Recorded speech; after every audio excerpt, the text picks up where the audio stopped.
Olá, saudações a todos vocês, começando mais uma transmissão aqui pelo canal do Conde, o meu papo semanal com o meu querido amigo Paulo Nogueira Batista Júnior.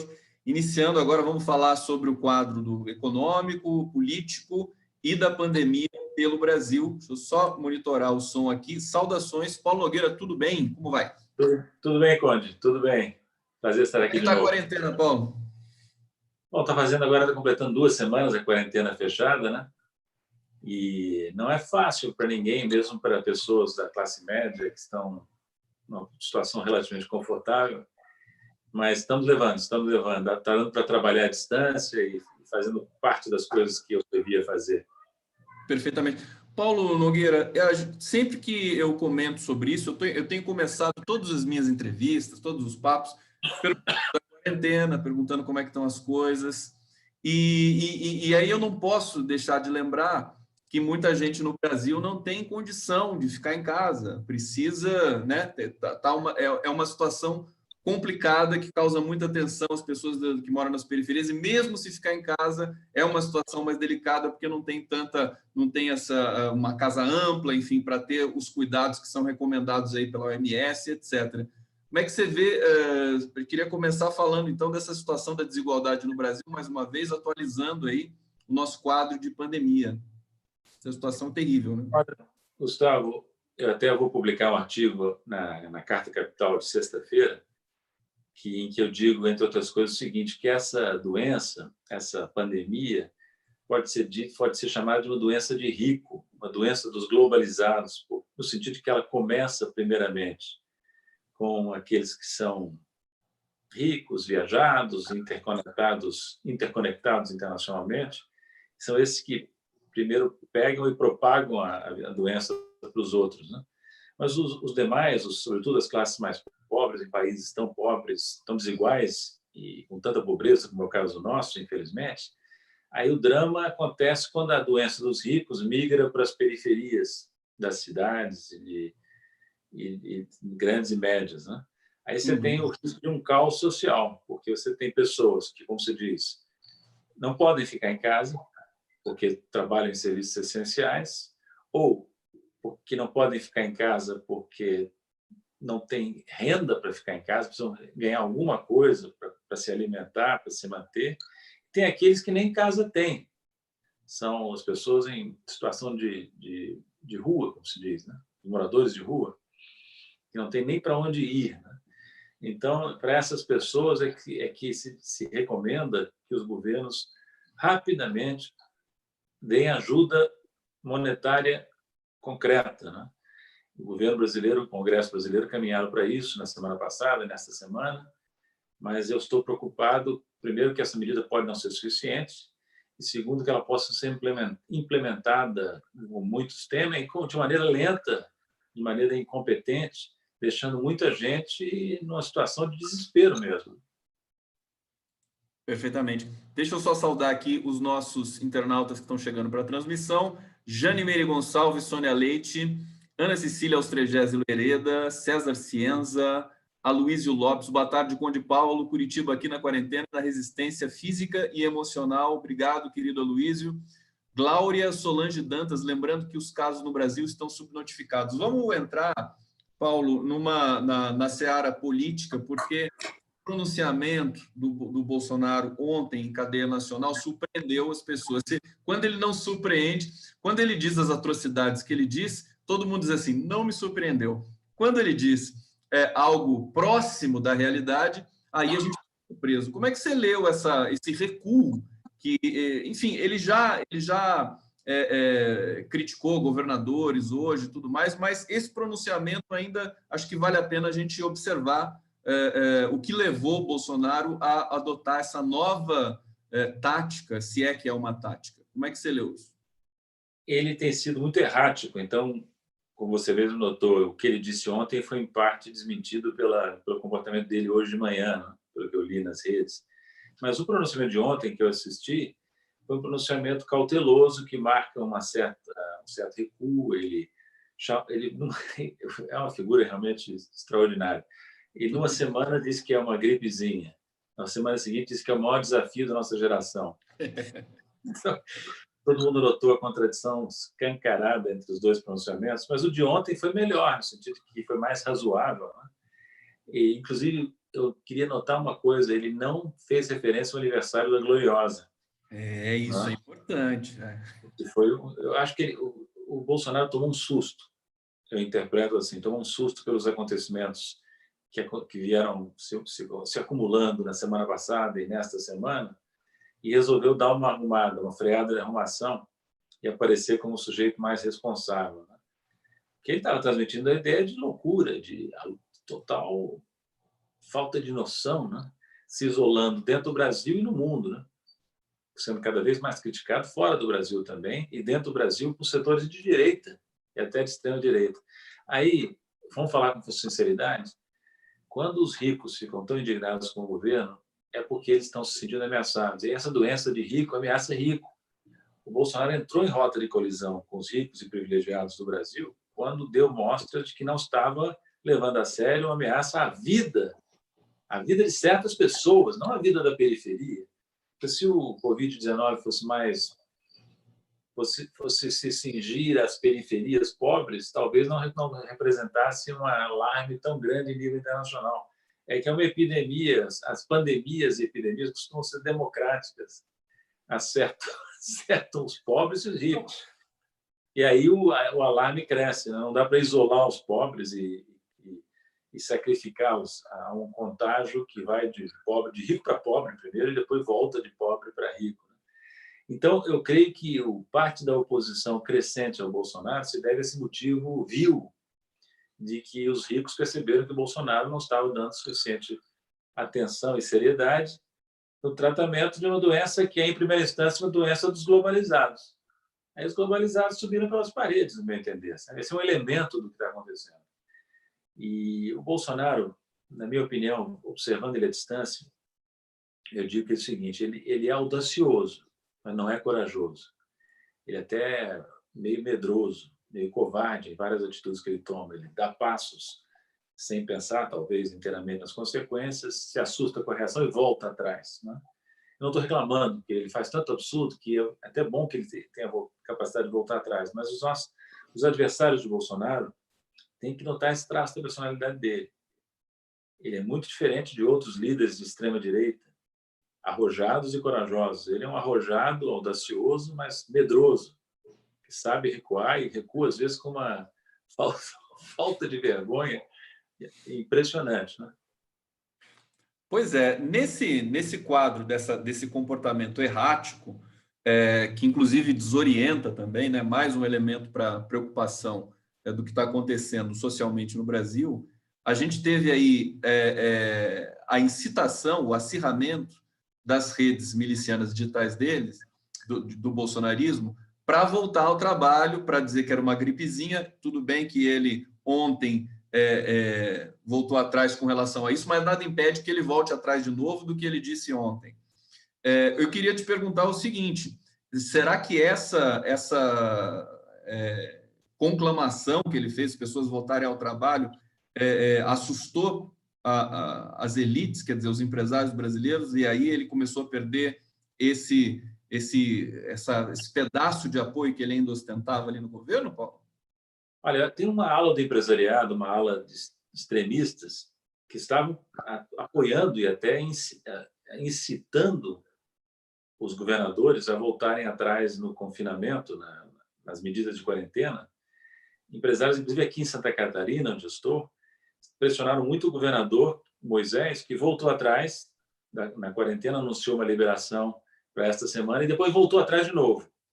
O governador de Santa Catarina, que estava indo bem com medidas duras, se assustou com os barulhos feitos pelo bolsonarismo e pelos empresários bolsonaristas aqui do estado e recuou, anunciou uma liberação, depois voltou atrás de novo. Quer dizer, está um pandemônio que se deve, em grande parte, ao comportamento errático do presidente da República e dos seus asseclas. Agora, o mais importante, no meu entender, nisso tudo é notar que Bolsonaro entrou numa fase de declínio talvez definitivo, irreversível. Ele não está fora do jogo, longe disso, tem muitos instrumentos, pode tentar se recuperar, não podemos descartar isso, mas hoje é impressionante, como dizia o Nelson Rodrigues, né? nada mais remoto do que o passado recente. Há 2 meses, ou 1 mês mesmo, temia-se que Bolsonaro tivesse força para dar um golpe. Esse risco ainda existe, mas é muito menor, porque o Bolsonaro se enfraqueceu enormemente, inclusive, o que parece, junto à cúpula das Forças Armadas, as cúpulas das Forças Armadas. Então, ele hoje está lutando para se reerguer depois de vários tropeções, várias cabeçadas que deu, né? Várias caneladas, para usar uma expressão que ele costumava usar. Né? Então, agora nós temos aí um time que o time dele levou 2 gols na abertura dessa crise, está perdendo 2-0 e está tentando se recuperar. Não está morto, porque o jogo apenas começou, o jogo da crise, né? Mas ele sofreu uma perda de prestígio no Brasil e no exterior imensa. Ele poderia ter perfeitamente evitado se não fosse tão aloprado como era. Pois é um comportamento como a gente é extraordinário, realmente, é fora de qualquer literatura. Bolsonaro terá de ser estudado muitas vezes pelos especialistas no futuro próximo, inclusive da área de saúde mental também, eu acredito. Quero ler aqui alguns comentários que estão chegando aqui. Zuca Provô está dizendo, chocada com o gado na live do Lula, não consegui ver mais, fiquei tremendo de indignação, a próxima tem que ter moderador, muito ódio destilado. Lula, acho que ainda está dando uma entrevista nesse momento, deve estar terminando a entrevista do Lula. César Cienza, hoje pela manhã, ele já, enfim, fez besteira de novo, não vou dizer a palavra que o César usou aqui. Deixa eu ver se chegando mais comentários.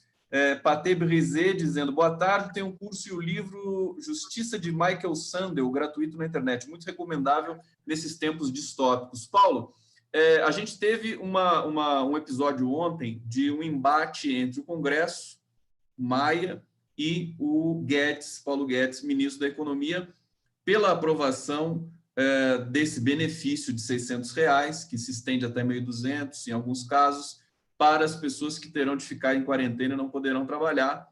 E ficou um jogo de empurra entre os dois. Hoje o Bolsonaro sancionou. Qual é o rescaldo dessa situação que você observa nesse momento? Tem vários relatos já da imprensa tradicional dizendo que o Congresso já não tem mais conexão com o governo, né? Já está, arriscado dizer isso, mas com a palavra, quem entende um pouco mais dessa situação aí, que é você, querido Paulo. Obrigado, Conde, mas na verdade está difícil de acompanhar porque o ruído é permanente, tem muita notícia duvidosa, muita notícia parcial, mas o que eu tiro dessa confusão toda é que o governo, mais uma vez, a área econômica do governo, mais uma vez, mostra que não está à altura do desafio, porque ela fica namorando certas ideias que estão completamente inconvenientes. Por exemplo, comentou-se, espero que não seja verdade, que o Guedes estaria tentando aproveitar a ânsia do Congresso em aprovar e implementar esse pacote de R$600, condicionando a sanção ou a implementação posterior das medidas dos R$600, a aprovação de uma daquelas PECs que está pendente, a PEC emergencial. Espero que não seja verdade isso. Se for verdade, é um absurdo manifesto, porque não é prioridade. A chamada PEC emergencial nunca foi emergencial e deixou de ser completamente. O emergencial agora é colocar recursos na mão daqueles que estão em dificuldades, recursos na mão daqueles que vão gastá-los imediatamente para que a demanda não entre em colapso, a demanda agregada na economia. Entende? Porque nós estamos com 2 problemas simultâneos, interligados. Uma crise de saúde pública e o risco de transformar uma recessão, que é inevitável, numa depressão econômica. Então, se o governo não mostrar capacidade de agir, de gastar, por exemplo, não adianta nada, rigorosamente nada, colocar dinheiro na mão de banco, por exemplo. O banco não vai emprestar. O banco privado não vai emprestar. Nunca emprestou. No Brasil sempre emprestou pouco, não é? Emprestou para curto prazo. Então, não é daí que vai sair, dessa cartola não sai coelho. Pode haver empréstimos dos bancos públicos, mas isso não depende de injeção de liquidez, é uma diretriz que tem que vir do governo, do principal acionista, do BNDES, do Banco do Brasil, da Caixa Econômica. Entende? Eu quero dizer o seguinte, esse conflito incrível, que mostra o quê? Mostra que o Paulo Guedes ainda imaginava tirar alguma vantagem para as reformas estruturais dele, dessa necessidade urgente, quer dizer, barganhando. Acredito que ele tenha até voltado atrás nisso que ele esboçou, mas ficou levantando dificuldades jurídicas, que eu não sei que pé estão, para a implementação da proposta, né? E porque esse negócio de dizer que o dinheiro não existe é uma barbaridade, né? Porque, Complicado, né? não existe isso de dinheiro não existir. Eu posso dizer a você claramente, o dinheiro existe porque a moeda nacional, num país que tem moeda própria, ela está sob controle do Banco Central, que pertence à União. Então, dentro de limites que costumam ser bastante elásticos em momento de crise, como o atual, você tem o poder de criar dinheiro. Você pode até imprimir dinheiro, né? Pois é. Você tem restrições fiscais criadas pelo governo, pelo Congresso, mas justamente na emergência é importante rever essas restrições e aproveitar as janelas que essas restrições constitucionais ou legais têm. Por exemplo, a regra de ouro, ela tem janelas, ela tem cláusulas de escape. O teto constitucional, se você achar que não consegue suprimir, tem cláusulas de escape. Então, quando se dizia antigamente, antes da crise, o Brasil está quebrado, uma besteira monumental, que o próprio Guedes anda dizendo, isso era uma falácia. O Brasil não estava com condições de gastar porque estava manietado, muitas vezes, por regras impostas ao longo do tempo, regras mal pensadas, como essa regra do teto constitucional que o Meirelles fez no governo Temer. Perfeitamente. Deixa eu vir aqui para o bate-papo rapidamente. Tem uma pergunta para você aqui. Olha só, a Patê Berizet está perguntando: o Banco dos BRICS pode ajudar? Antes de passar para você, Paulo, César Cienza está dizendo que o Trump está imprimindo moeda a rodo. Queria que você confirmasse isso, porque essa informação eu também não tenho aqui comigo nesse momento. Obrigado, César. Deixa eu ver aqui mais algum comentário. Não, vamos ficar com esse sobre o Banco dos BRICS e depois eu trago uma outra questão para você. São duas questões muito importantes que foram levantadas do Banco dos BRICS e, sobretudo, da impressão de dinheiro nos Estados Unidos. O Banco dos BRICS, sim, pode.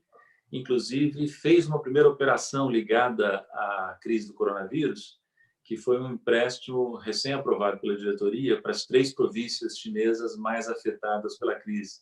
O tomador desse empréstimo foi o governo chinês, que vai repassar os recursos para as 3 províncias mais atingidas. É um empréstimo de longo prazo, em condições favoráveis, com garantia tomada pelo governo chinês, portanto, com uma margem pequena sobre a taxa básica de juros.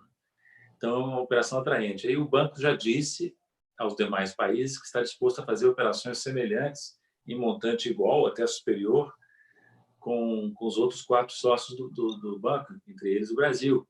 Então, caberia ao Brasil ter agilidade de apresentar projetos convincentes ligados ao combate dos efeitos da crise, né? Da crise de saúde pública.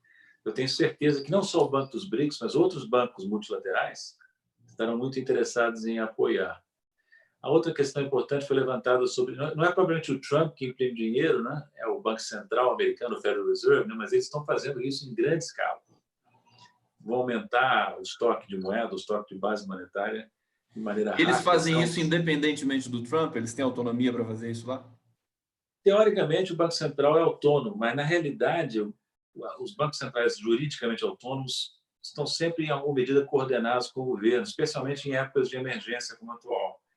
Então, o Tesouro, eu imagino, tenho certeza que o Tesouro, que o Federal Reserve, o Banco Central americano e o Tesouro estão em contato permanente para sincronizar e combinar as medidas que vão tomar, porque eles estão com o mesmo problema lá.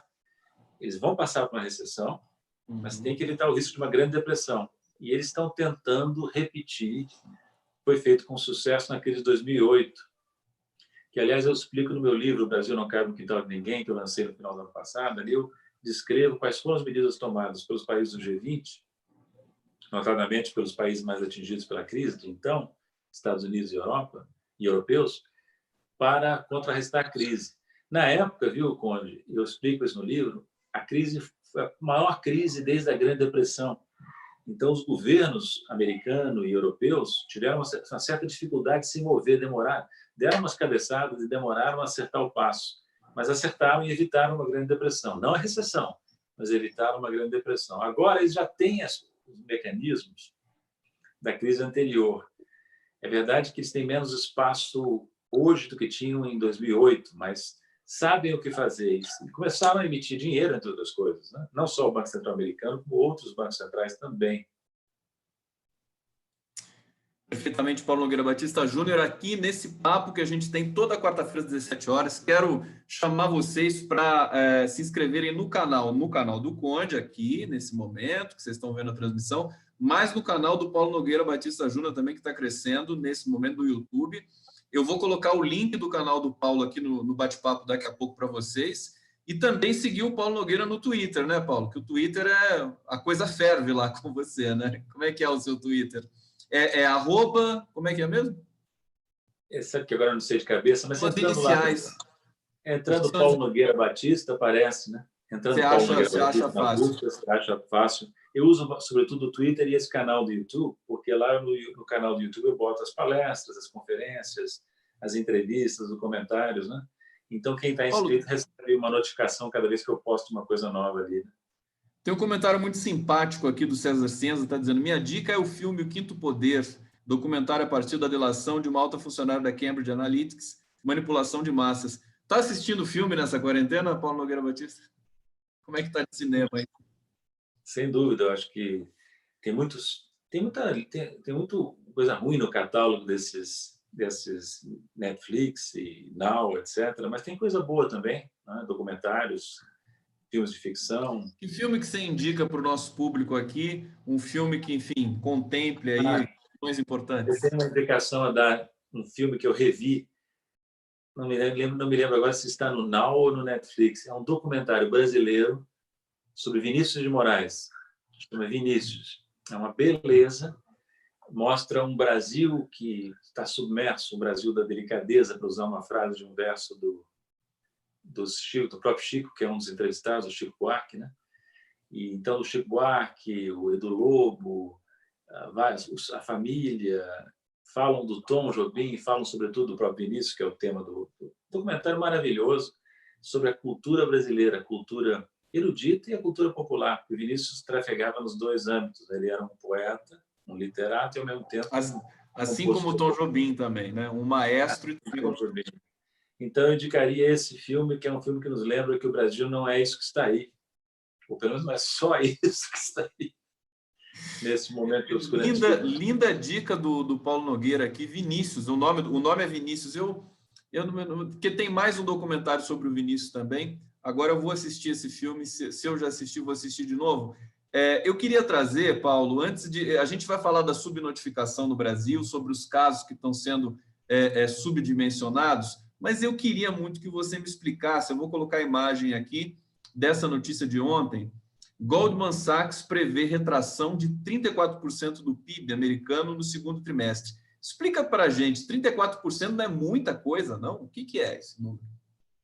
Esse número é um número gigantesco, né?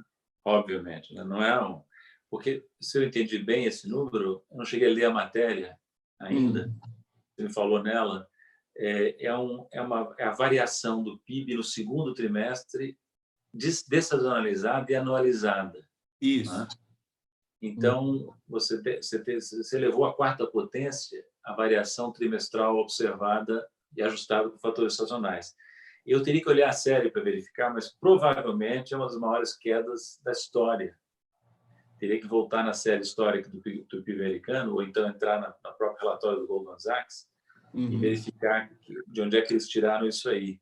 Nós estamos em pleno segundo trimestre, tem muito erro nessas estimativas, mas não há dúvida que houve um colapso, né? Porque o que aconteceu com todas as economias? Todas elas, mesmo as maiores, sofreram 3 baques ao mesmo tempo. Um baque de demanda externa, né? Um baque de demanda interna e um baque de oferta agregada. As 3 coisas se retraíram ao mesmo tempo. Por isso que alguns economistas dizem, com razão ou não, o tempo dirá, que essa crise é a mais grave crise desde a Grande Depressão, provavelmente mais grave do que a crise do Lehman Brothers de 2008, de que eu falava antes. Perfeitamente. Olha, Paulo Nogueira, tem uma pergunta aqui da Kevin Marmar, está dizendo: e as reservas que o PT poupou? Essas reservas internacionais, eu sei que também tem um valor semelhante na casa do R$1 trilhão do Tesouro. elas também podem ser mobilizadas aí para esse... Nós estamos, acho que, em estado de calamidade, o Brasil decretou. Como é que esses valores podem ser utilizados para conter essa emergência nacional de ordem global? A conta do Tesouro é algo diferente e menos importante do que o estoque de reservas internacionais. Por quê? Porque a conta do Tesouro acumula recursos que o Brasil emite livremente como nação soberana com autonomia monetária. Já a reserva é reserva de moeda forte, que nós acumulamos cuidadosamente durante o governo Lula e durante o governo Dilma, principalmente no governo Lula, com o objetivo da segurança externa ao país. Eu vou te dizer, se nós tivéssemos entrado nessa crise com um nível de reservas baixo, como estava até 2006, foi a partir de 2006 que o Brasil começou a se fortalecer em termos de reservas. Se nós tivéssemos entrado com reservas baixas, nós estaríamos agora num problema muito maior, gravíssimo, né? Porque agora o Banco Central tem o quê? Ele tem poder de fogo para entrar no mercado de câmbio tentando conter, e às vezes consegue, o excesso de depreciação do real em relação a moedas estrangeiras. Ele tem laço para fazer operações de swap e fazer vendas de dólares no mercado futuro, sem comprometer o nível de reserva, que é o caminho que eu preferiria. E teria também, em tese, a possibilidade de usar esses recursos para fins internos. Como é que funcionaria isso? É um pouquinho complicado. Muitos economistas não entendem isso, né? Você teria que transformar reservas, vender reservas no mercado interno, e com os reais obtidos em troca, você poderia recomprar dívida pública ou fazer gastos adicionais. Eu não iria por esse caminho. Por quê? Porque você pode, numa emergência como a atual, suspender as restrições legais, constitucionais ou simplesmente legais, a ampliação do gasto público e financiar com expansão monetária sem mexer diretamente no nível de reserva. Eu preferiria esse caminho. Por quê? Porque o nível de reserva brasileiro é bom, mas não é assim que esteja sobrando tanto dinheiro, tanto mais que, veja, teoricamente, o que aconteceu? Com o agravamento da crise, o nível de reservas requerido para fins de segurança externa aumentou relativamente ao que era no passado.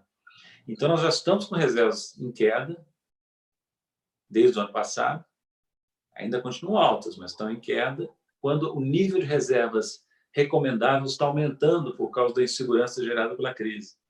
Então, eu sei que há muitos economistas que discordam do que eu disse isso, discordam com argumentos, mas eu, com a minha longa experiência de quem já viveu crises cambiais, no governo, fora do governo, como brasileiro, como economista, como funcionário do governo, eu não iria por esse caminho, porque é um caminho que, por exemplo, levou a Argentina a uma debacle total, que é o caminho de tentar viver com reservas baixas, né? Paulo, eu vou fazer então uma transição à la Stanley Kubrick, meio cinematográfica, dar um mergulho no passado recente. Já que você falou de 2006, que o Brasil começou a ter um pouco mais de robustez fiscal e de reservas, eu vou voltar ao governo FHC e diria que ali estaria então profundamente fragilizado para receber esse tipo de crise, tanto a de 2008 como essa agora do coronavírus. Mas, como hoje digamos, a infame data dessa infame redentora, tem aquele dado do milagre econômico dos anos 60 e 70, e tem um estudo recente que acabou de sair que diz que esse milagre é falacioso. Então, assim, se existisse uma lista de todas as perguntas que você sempre quis fazer para os economistas e sempre teve vergonha de perguntar, eu vou fazer agora para você, que é só para a gente situar rapidamente, né? Esse milagre dos anos 70 do Brasil, chamado milagre econômico, parece que foi só para 10% da população brasileira. Confere isso, Paulo? O chamado milagre brasileiro foi uma expressão que se criou copiando a expressão milagre japonês, milagre italiano, que haviam sido notados no pós-guerra, porque o Brasil, entre 67 e 73, cresceu a uma taxa realmente espetacular, algo assim como 11% do PIB, em média, sabe? Foi realmente muito forte o crescimento e causou grande impressão. Agora, também é verdade que, nesse período de grande crescimento econômico, a renda se concentrou Não é que os mais pobres não tenham tido algum benefício, sempre sobrou para alguma coisa para eles, empregos adicionais e tal, mas a renda brasileira, que sempre foi muito concentrada historicamente, ela se concentrou mais ainda no período do milagre brasileiro. Então, um dos grandes debates que surgiu na época entre economistas foi o debate da distribuição da renda, né? No qual participaram muitos economistas e depois teriam um papel importante. Eu me lembro, por exemplo, do Pedro Malan, que teve uma participação muito proeminente como crítico da má distribuição de renda no chamado milagre brasileiro. Depois o Pedro, como ministro da Fazenda, não fez grande coisa para distribuir renda, mas, enfim, como economista crítico, ele teve um papel importante nos anos 70 nesse debate. É daí que vem também um dos pilares da teoria da linguística que eu sigo, que é a análise do discurso, é assim, você não é apenas... Você é você, a subjetividade vem da sua identidade, da sua história, mas do cargo que você ocupa também, do lugar onde você está naquele momento.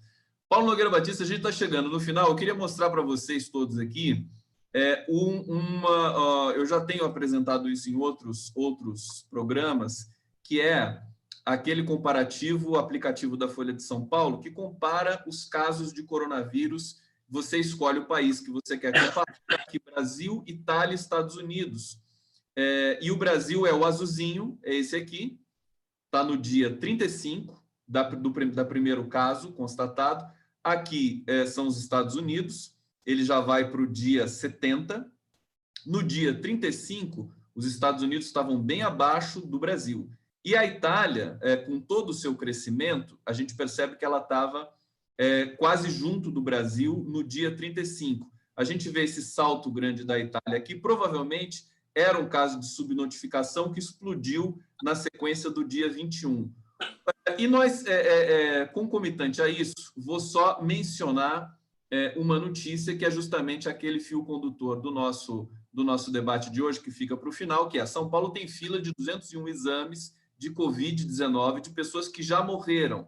Há relatos de que há filas nos cemitérios, os coveiros estão quase que entrando em greve pelas condições precárias, está tendo um certo tumulto nesse processo. E aí, só destacar para no total, 16 mil exames estão represados. Índice de casos que se confirmam é baixo. Eu fico ainda surpreso, Paulo Nogueira Batista Júnior, com essa até possível diferença do alastramento do vírus no Brasil. Parece que o Brasil é um pouco mais resistente, tem alguma coisa assim no horizonte, pairando, já tem notícias de que você tem uma leve desaceleração de curva, mas eu ainda acho que a curva, sobretudo com essa notícia e com esses dados, daqui a pouco ela pode explodir. Como é que é a sua visão desse momento assim da pandemia aqui no Brasil, somado também à crise política, à pistolagem verbal da presidência da República, da desorientação, desconexão entre o Ministério da Saúde, o Mandetta, e o próprio Bolsonaro? Como é que você vê essa situação?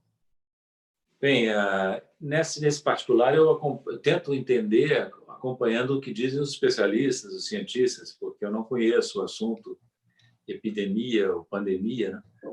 E o que eu escuto é que nós teremos abril com um momento muito difícil, de grande crescimento, né?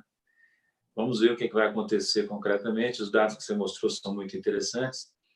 O problema da subnotificação, que você chamou também de caixa preta estatística, né? É um problema que certamente existe, e eu queria acrescentar uma outra dimensão a essa caixa preta estatística que tem sido pouquíssimo comentada.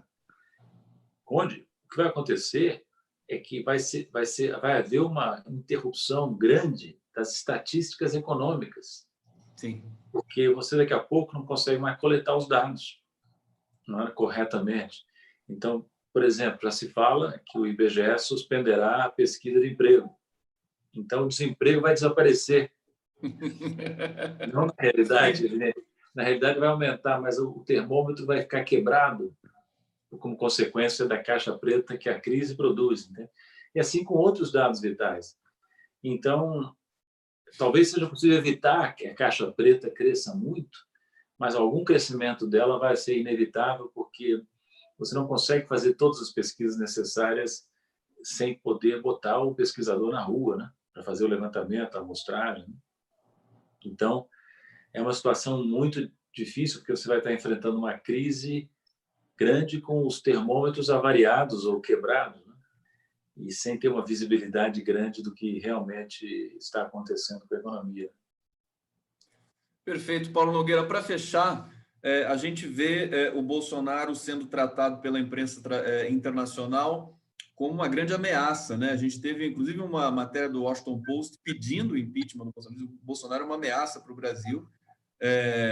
Todos os jornais europeus, a despeito de todos os problemas gravíssimos que eles estão passando, eles estão acompanhando a situação no Brasil também e continuam chocados com o Bolsonaro. E esse recuo dele nesse pronunciamento também não deu muita repercussão, porque todo mundo conhece já um pouco a psicologia do Bolsonaro.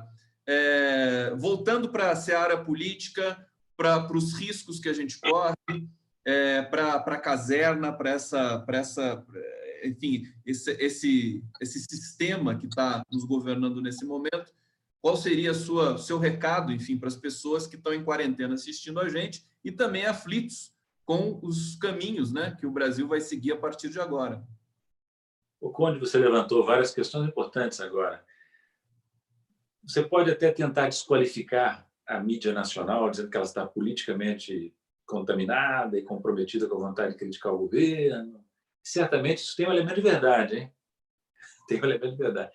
Mas o que é interessante notar é que a mídia internacional, eu não estou falando de veículos de esquerda, não, a mídia convencional, tradicional, americana, europeia, está publicando artigos, reportagens e editoriais fazendo críticas severas ao presidente brasileiro. O Bolsonaro conseguiu a proeza de se isolar internacionalmente em duas questões fundamentais: a ambiental, ano passado, e agora na crise do coronavírus. Ele provavelmente é um ponto fora da curva, não sei se no mundo inteiro, porque tem outros doidos por aí, né? Mas certamente no grupo das principais economias, que é o G20. Ele até parece que teve um dia razoavelmente comportado quando houve aquela conferência telefônica dos líderes do G20, mas que ele, contrariamente ao seu mentor, que é o Trump, continua divergindo do consenso dos especialistas. O Trump já se alinhou ao consenso dos especialistas. Bolsonaro ainda não conseguiu fazê-lo. Ontem, naquele pronunciamento, esboçou fazer, mas já de manhã divergiu. Né? Então, quem montou um comitê de científico foram os governadores do Nordeste. E o Miguel Nicoleles é o presidente do comitê. Desculpa te interromper, querido Paulo. Não, os governadores, mas também, Conde, os governadores conservadores estão indo bem. O Dória e o Witzel. Né? Até o Witzel, que é meio complicado. E o Dória também. Mas comparado ao Bolsonaro, né, Paulo? Todo mundo fica bonito na foto, né? A única coisa que o Bolsonaro pode fazer agora é se alinhar ao consenso, para não ficar um completo ponto fora da curva, consenso internacional e nacional. Tem que parar de brigar com as medidas verticais, de isolamento, de distanciamento social, não vertical, né? As medidas atuais, que são adotadas na maior parte do mundo. E o máximo que ele pode fazer é tentar, perversamente, fico pensando o que pode estar na cabeça dele, mais à frente, quando a recessão pegar feio, o desemprego, a falta de renda, ele vai dizer: eu avisei que o remédio não podia ser pior que a doença. Está aí. Não quiseram escutar, eu me adaptei ao ponto de vista majoritário, mas eu avisei, entende?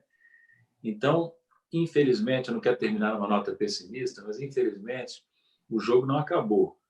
Como eu disse no começo, o time do Bolsonaro levou 2-0, mas o jogo da crise está apenas começando e ele pode ainda se recuperar. Eu não acho provável, viu, Conde? Tudo indica que ele entrou num declínio provavelmente irreversível, do qual tem dois caminhos: ou a queda dele, ou a transformação dele numa espécie de pato manco, tutelado por um conjunto de forças, né? Governo provisório, né? Uma coisa assim. Eu estava assustado, estava apreensivo com a possibilidade dele realmente não suportar mais e de vir aí uma espécie de, enfim, governo provisório. É uma palavra, inclusive, historicamente muito comum no Brasil, né? a questão provisória, né? Mas não tem sentido, porque se ele tiver impossibilidade de governar, por sofrer impeachment, interdição, renunciar, tem um caminho constitucional, assume o vice. Uhum. E o vice, tudo indica, não é nenhuma Brastemp, mas não é louco, né? Não é desequilibrado. Não é uma ameaça tão visível quanto é o atual presidente. Então, talvez possa compor um governo de transição para as eleições de 2022, menos tumultuado, menos irracional do que este governo que está aí. Perfeitamente. Muita coisa não deu para conversar com o Paulo Nogueira Batista Júnior. Quero agradecer a presença de todos aqui no canal do Conde, pedir de novo inscrições para o canal do Paulo Nogueira Batista Júnior, que eu acabei de colocar no bate-papo o link para direcionar para o seu canal. Querido Paulo Nogueira, obrigado pela presença mais uma vez. Quando está acabando a nossa conversa, começa a vir um monte de questão interessante para fazer para você, mas eu vou deixar para a semana que vem e a gente volta. Perfeito. Obrigado, Conde. Abraço Valeu, grande. um abraço. Tchau, tchau.